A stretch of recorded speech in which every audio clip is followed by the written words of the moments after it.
Niech będzie pochwalony Jezus Chrystus. Bardzo serdecznie witam Was i dziękuję za bardzo pozytywny odbiór pierwszego filmu, w którym staraliśmy się skomentować sprawę wyroku dla księdza Piotra Glasa. Owocem tego filmu z pewnością było to, że wielu ludzi zaczęło się modlić za księdza Piotra albo modli się jeszcze bardziej gorliwie, ale też zaczęły się zgłaszać do mnie osoby, które znają księdza Piotra osobiście i chciały wypowiedzieć się w jego obronie. I dzisiaj chciałbym przeprowadzić taką rozmowę z pewną rodziną, która już od 20 lat mieszka na terenie Wielkiej Brytanii. Bardzo serdecznie Was witam. Z nami są Państwo Teresa, Mateusz i Bartosz. Bardzo serdecznie Was witam. Niech będzie pochwalony Jezus Chrystus.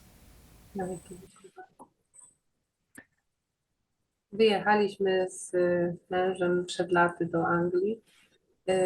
To już mija w tej chwili prawie 20 lat. Jestem lekarzem i przez około 15 lat pracowałam jako lekarz sądowy na Wyspach. Właściwie swoją działalnością pokrywałam południe Anglii. Praca polegała na współpracy i zbieraniu ewidencji w sprawach o nadużycia seksualne, czyli badałam właściwie ofiary gwałtu. Później przez okres kilku lat miałam styczność z osobami, które dokonywały tych przestępstw, tych nadużyć. W związku z tym jakby mam pogląd na rodzaj sprawy z dwóch stron, i od strony ofiary, i od strony sprawcy. Jest to bardzo trudna praca i bardzo też pouczająca. Mogłam się dowiedzieć wielu rzeczy, jak należy zbierać ewidencję do spraw sądowych, co można robić wtedy, kiedy tej ewidencji typu na przykład DNA czy jakichś konkretnych rzeczy nie ma, na czym można opierać dochodzenie. Także dosyć ciężki okres mojej pracy zawodowej, bo zetknięcie się z olbrzymim nieszczęściem i skutkami tych właśnie nadużyć seksualnych. Księdza Piotra to będziemy może potem razem opowiadać, jak poznaliśmy i jaką mieliśmy z nim drogę i doświadczenia. Może pozwolę się przedstawić teraz innym członkom mojej rodziny. To może ja teraz. Moje nazwisko Mateusz Bisikiewicz. Przez większą część w Anglii pracowałem w Gosport, gdzie również poznałem księdza Piotra zaraz po przyjeździe, kiedy skończył posługę na Jersey i stał się proboszczem w kościele świętej Marii St. Mary w Gosport. Przez te wszystkie lata chciałem powiedzieć, że przez te wszystkie lata byliśmy z nim bardzo blisko i był to wielki szok, że został o cokolwiek oskarżony. Poznaliśmy osobę, która oskarża księdza Piotra i tym bardziej byłem zaskoczony, ponieważ już przy pierwszym kontakcie, kiedy przyjechał do naszego domu, kiedy mieszkaliśmy w okolicach Gosport w Lyon-de-Solent, opowiadał z takim wielkim entuzjazmem. Chodziło o sprawę uzdrowienia, cudu uzdrowienia, który się dokonał za pośrednictwem modlitwy księdza Piotra. Kiedy to w Medjugorje modlił się w tej intencji i jego modlitwa została wysłuchana. Osoba, która go oskarża, opowiadała wtedy jota w jotę to samo, co usłyszałem z ust księdza Piotra. Ta osoba była wtedy z fantastycznym nastawieniem do księdza. Myślę, że no pamiętam jak dziś, w jakiś sposób w detalach opowiadał o tym, co się stało i jak jest wdzięczny księdzu za to, że wymodlił to jego uzdrowienie. Witam, mam na imię Bartosz Bisikiewicz, mam teraz 25 lat. Poznałem księdza Piotra w Anglii, w Gosport, w naszej parafii. Chodziłem do szkoły w Gosport, więc nasza najbliższy kościół. Też jak poznaliśmy właśnie, że polski ksiądz, to od razu tam nas przyciągnęło. Byłem ministrantem, służyłem z księdzem Piotrem, odprawialiśmy msze przez bodajże około 8 lat. Zacząłem w wieku 8 lat i znałem księdza Piotra tak naprawdę całe moje dzieciństwo i widywaliśmy się właśnie regularnie. Ksiądz Piotr robił poza mszami dużo też spotkań dla młodzieży w parafii, więc ten kontakt mieliśmy naprawdę częsty. I też w szoku byłem, jak dowiedziałem się o zarzutach przeciwko księdzu Piotrowi i nie jestem w stanie uwierzyć, że coś takiego się rzeczywiście dzieje. A jaka jest Pana opinia na ten temat, jako przecież młodego człowieka, no i też byłego ministranta, który przez długie lata posługiwał przy księdzu Piotrze? Czy uznaje Pan te zarzuty za prawdziwe, za fałszywe?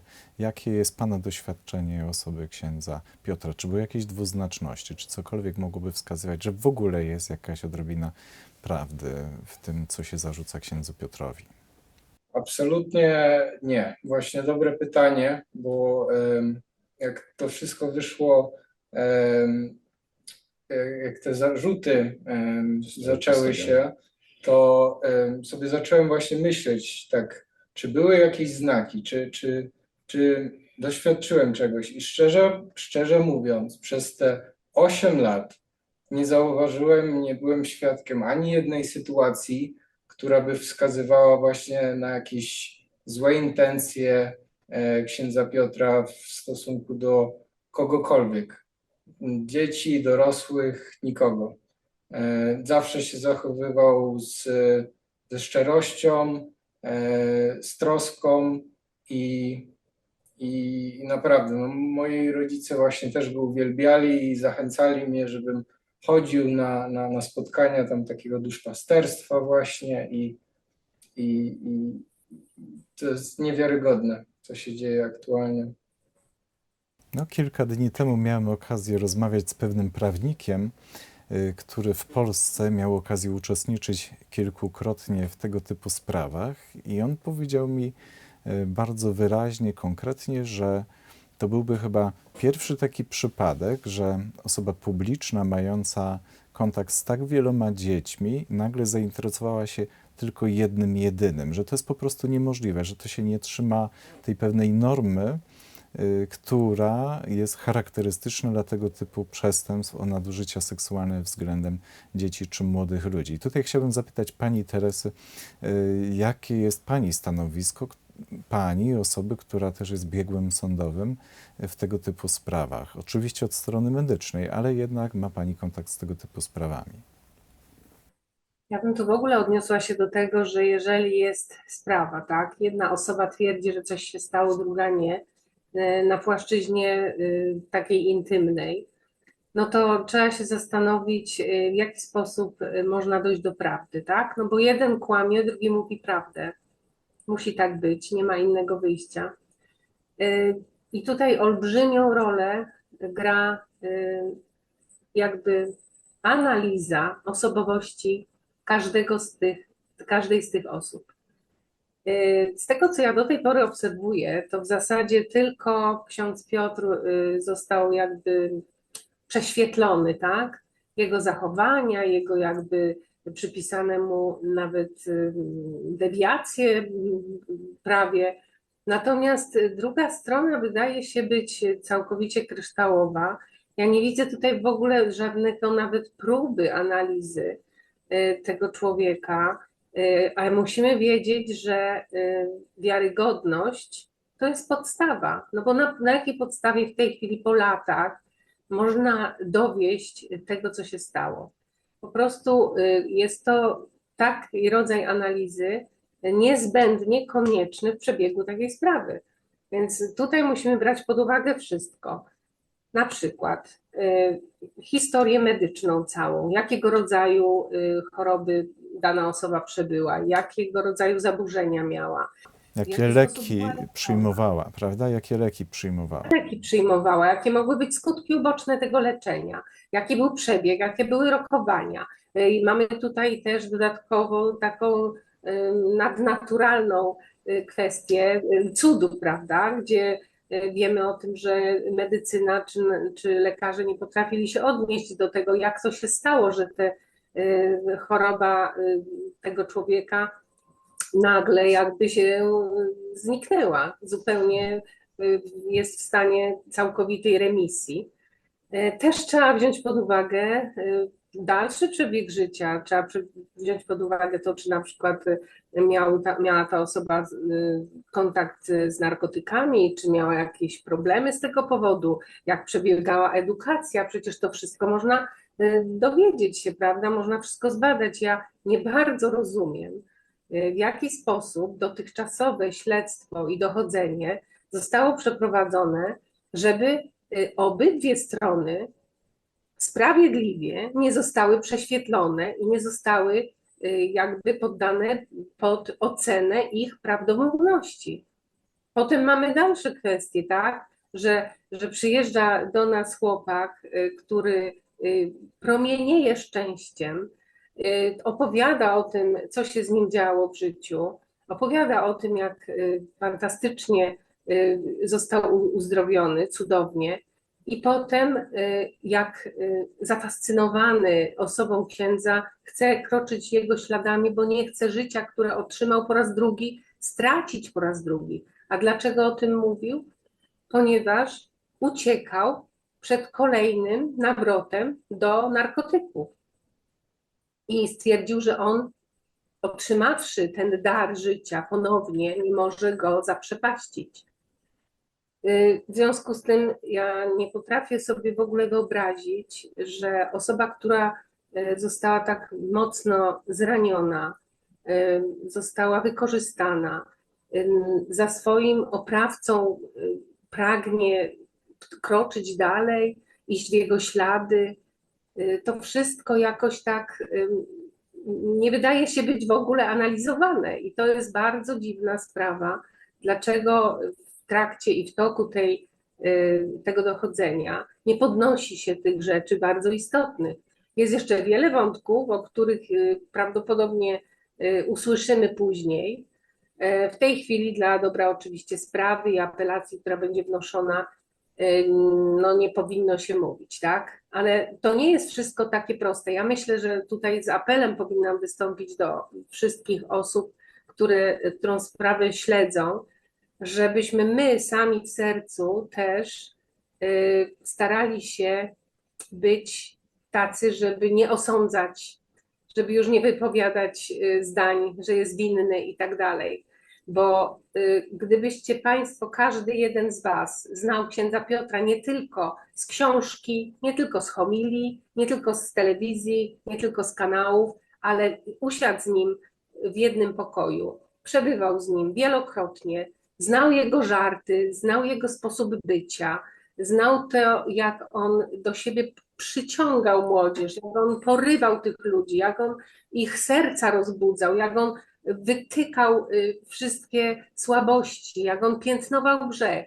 To wszystko to nie jest działalność człowieka takiego przeciętnego, zwyczajnego. To był charyzmatyczny człowiek. To był człowiek, którego my wszyscy podziwialiśmy i jest. Mam nadzieję, że no jednak jakaś sprawiedliwość na tym świecie jeszcze jest i że jeszcze wszyscy będziemy mieli szczęście zobaczyć, że nie zostanie on niesłusznie oskarżony. No i tutaj mm, bardzo apeluję właśnie do wszystkich, żeby wstrzymali się z sądami przede wszystkim, tak? Żeby się wstrzymać z sądami.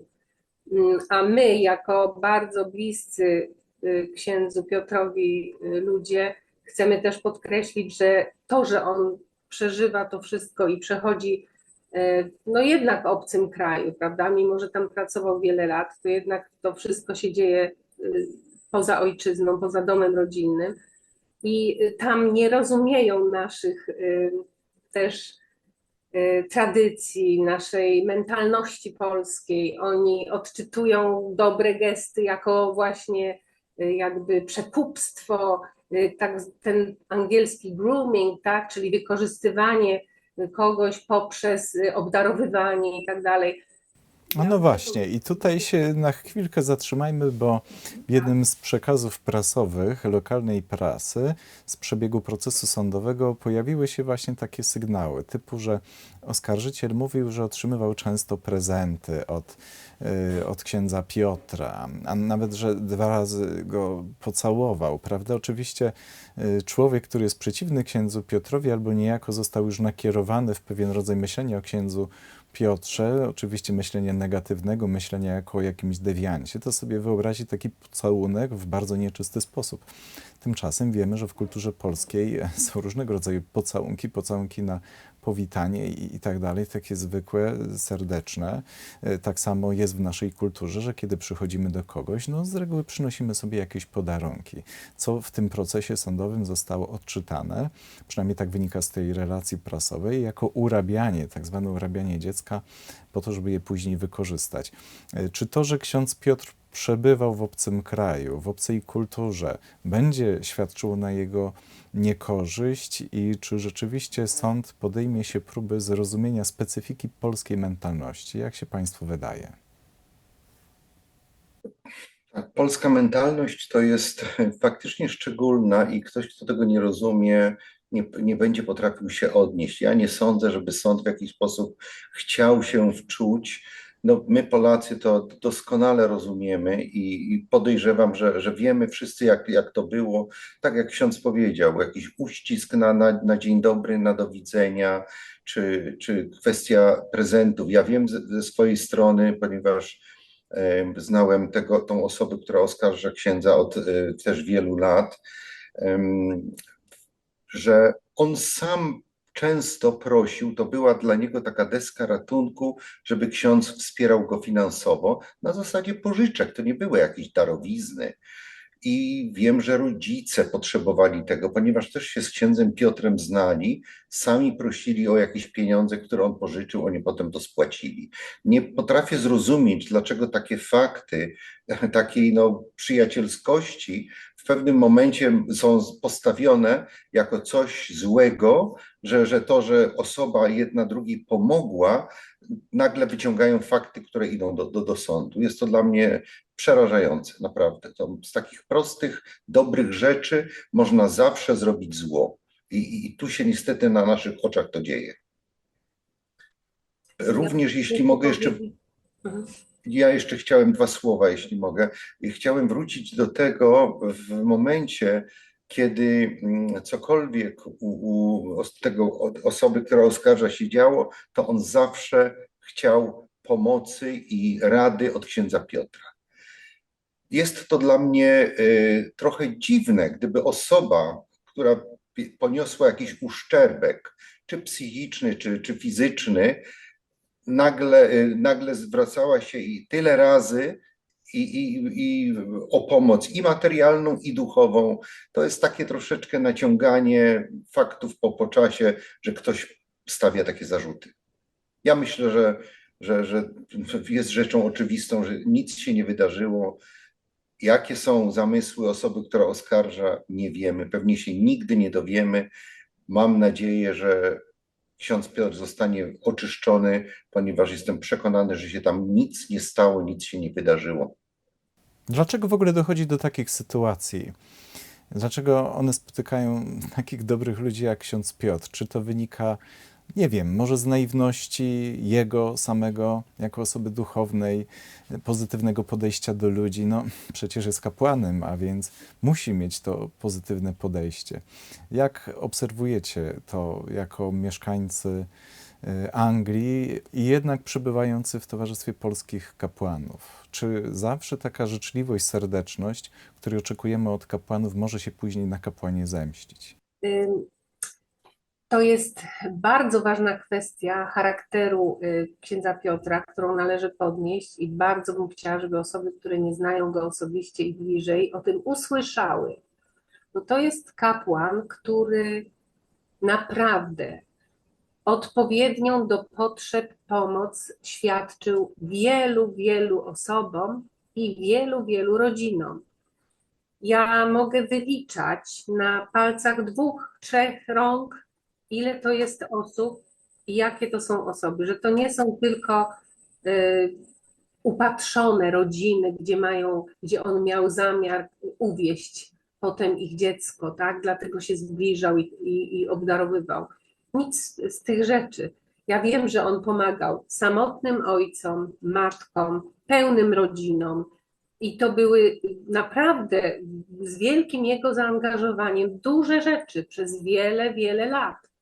I dlaczego żadna z tych rodzin obdarowywana, duchowo prowadzona, hołubiona przez niego, dlaczego nikt z nich nie wnosi oskarżeń, żadne dziecko nie zgłosiło się? Jakoś dziwnie nie udało mu się tam, tylko tutaj w jednym wypadku mu się udało. I tutaj ponownie odwołam się do rozmowy z pewnym człowiekiem, który jest byłym policjantem i on potwierdził, że to jest niemożliwe, żeby taka osoba, która ma tak zwane skłonności ku dzieciom, zwróciła swoją uwagę tylko i wyłącznie na jedno dziecko i w innych sytuacjach nie zachowywała się tak, aby pozyskać sobie kolejne ofiary. To jest po prostu niemożliwe. To mówią osoby, które przez długie lata zajmowały się tego typu przestępstwami. Oni mówią, ta sprawa jest niewiarygodna, ta sprawa śmierdzi. To po prostu się nie wydarzyło. To, co mówicie, potwierdza to, o czym teraz mówię, ale jeszcze prosiłbym Panią, gdyby Pani mogła też tutaj powiedzieć, czy rzeczywiście ksiądz Piotr w jakimś sensie był naiwny, że dawał się wykorzystywać, czy on nie przeczuwał, że ktoś to może wykorzystać przeciwko niemu? I tutaj muszę go jednego bronić przed tą naiwnością.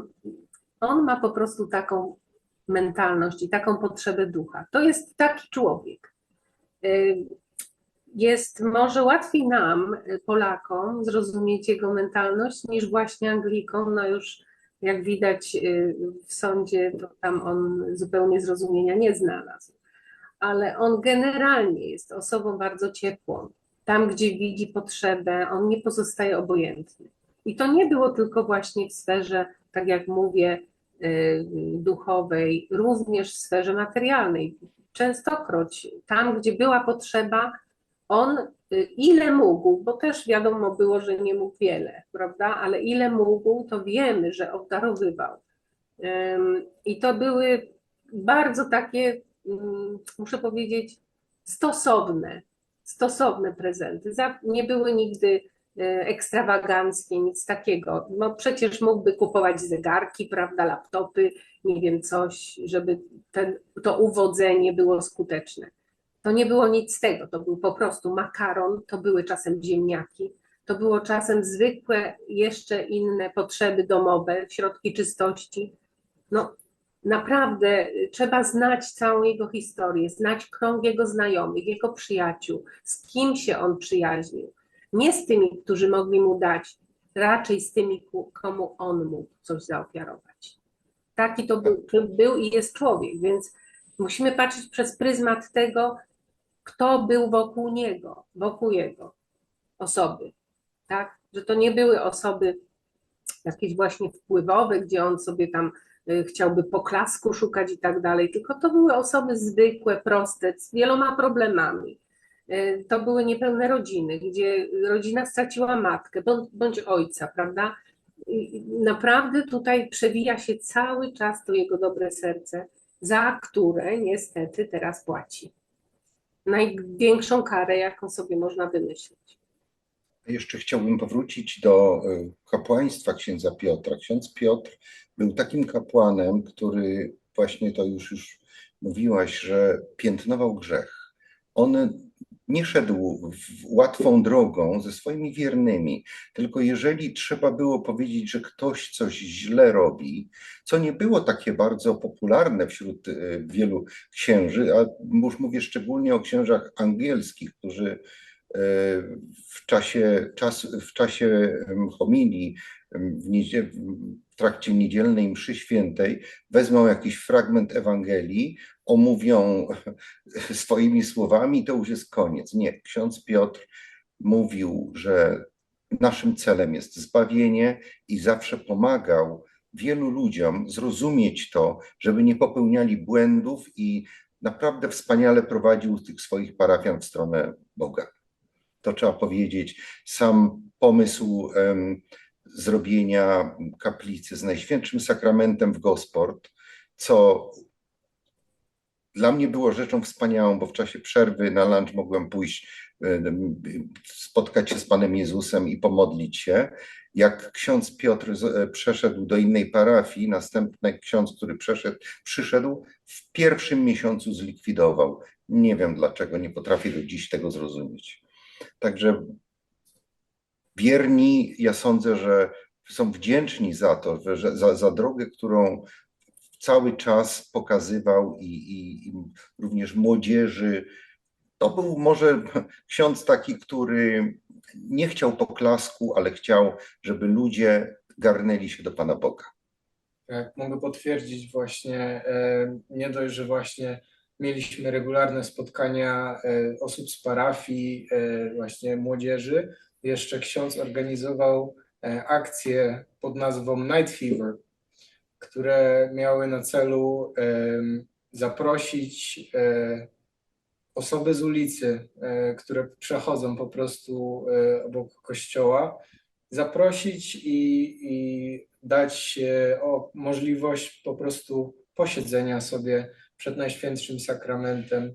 Jak ktoś chciał, to mógł się pomodlić i osoby z parafii właśnie chodziły po tak zwanym High Street, tam głównej ulicy w Gosport, i rozmawiały z osobami, zapraszały i to wszystko z inicjatywy księdza Piotra. On naprawdę tak działał na ludzi.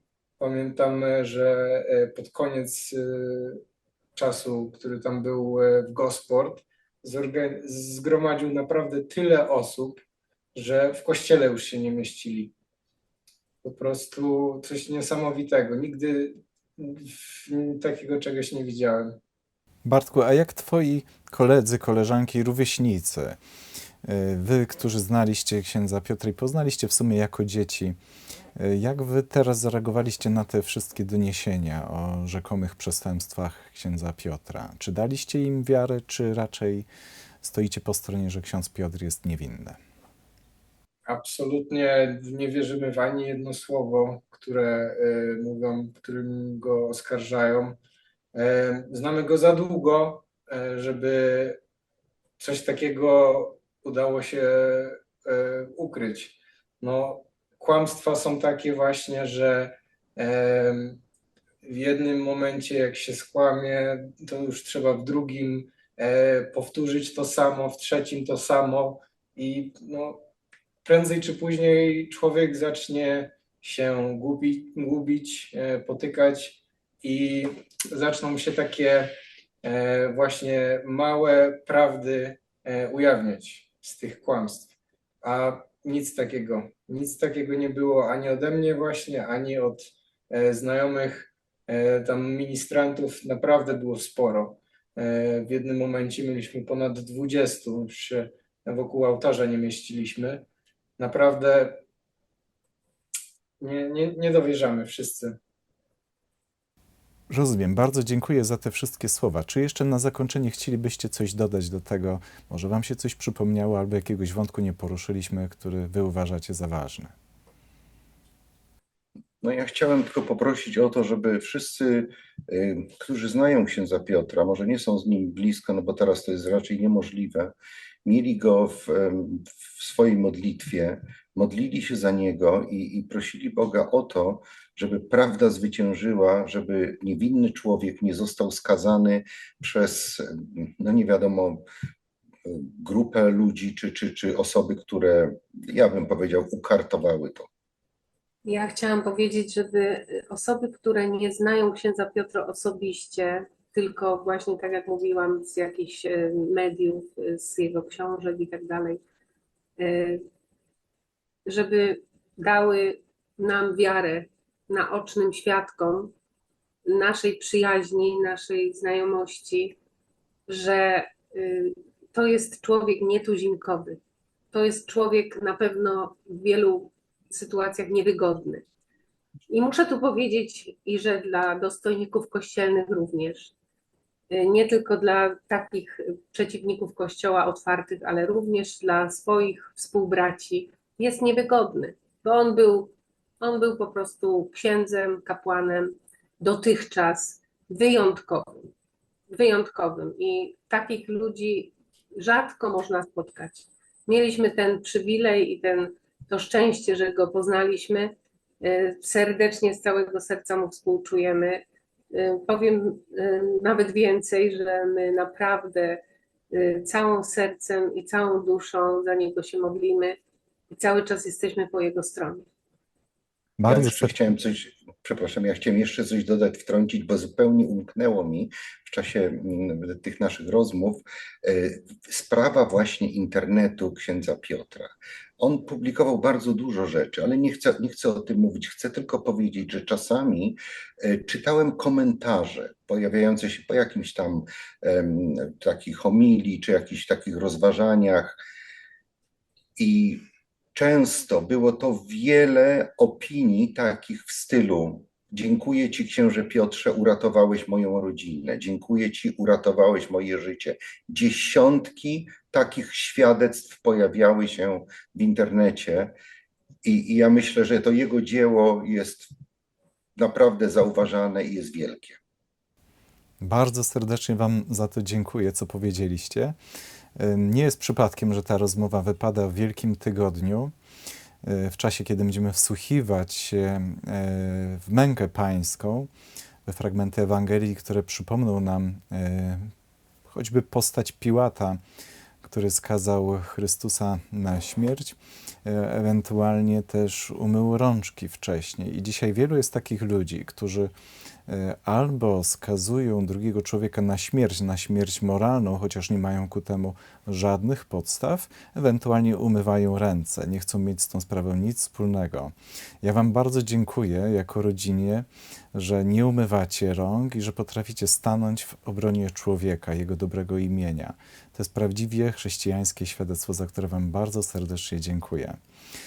Wam również, drodzy słuchacze tego wywiadu, dziękuję za uwagę i bardzo Was proszę o modlitwę za księdza Piotra, który niestety też ten Wielki Tydzień, szczególnie Wielki Czwartek i Piątek spędzi w areszcie. Módlcie się za niego przez cały ten czas jego odosobnienia, przeżywania czasu ciemnicy. I też módlcie się proszę za wszystkie osoby, które są zaangażowane w niesienie pomocy księdzu Piotrowi. Niech Wam wszystkim Pan Bóg błogosławi w imię Ojca i Syna i Ducha Świętego. Amen. Niech będzie pochwalony Jezus Chrystus.